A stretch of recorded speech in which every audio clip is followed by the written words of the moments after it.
L'iniziativa che parte oggi da 2 giorni della Tenda Rossa della Fly CGIL di Siena è un'iniziativa che intanto è partita dal nostro livello nazionale e già in qualche regione sta andando avanti. L'idea della Tenda Rossa è voler essere la presenza fisica nei luoghi dove c'è sfruttamento, c'è caporalato, c'è situazioni di difficoltà, di crisi e di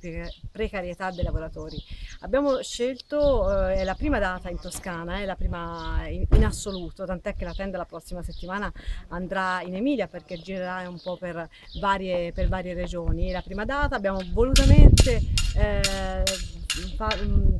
voluto collocare qui la tenda perché è evidente, al di là della strada, proprio alle nostre spalle abbiamo un'azienda che ancora sta vivendo una situazione di assoluta incertezza per il futuro e quindi vogliamo essere qui fisicamente, simbolicamente per sostenere il percorso e auspichiamo la fine della vertenza di Floramiata. Siamo reduci tra l'altro da un recente incontro in regione dove il percorso va avanti, dove è probabile che verrà fatta una nuova asta nel mese di luglio, ma come dire ancora ci sono la procedura, il curatore, i livelli istituzionali che stanno lavorando, quindi direi che è una situazione assoluta ancora incertezza e di un lavoro in progress, per cui insomma, le notizie ne stanno girando veramente tante, però non ci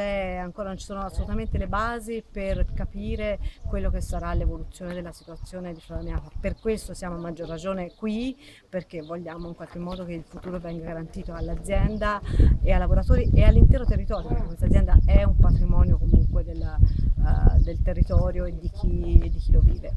È emerso, come dire, anche in quell'incontro questa cosa che la Regione ha riconosciuto Lamiata come situazione di crisi. Purtroppo di per sé non significa automaticamente che questo apre le porte a nuovi ammortizzatori sociali, perché sarebbe troppo bello, perché non è competenza regionale in questo caso, gli ammortizzatori sociali, per cui questo è comunque un aspetto molto molto importante, perché è ovviamente un'attenzione particolare importantissima della Regione e ci consentirà, come dire, speriamo di poter affrontare meglio comunque una situazione estremamente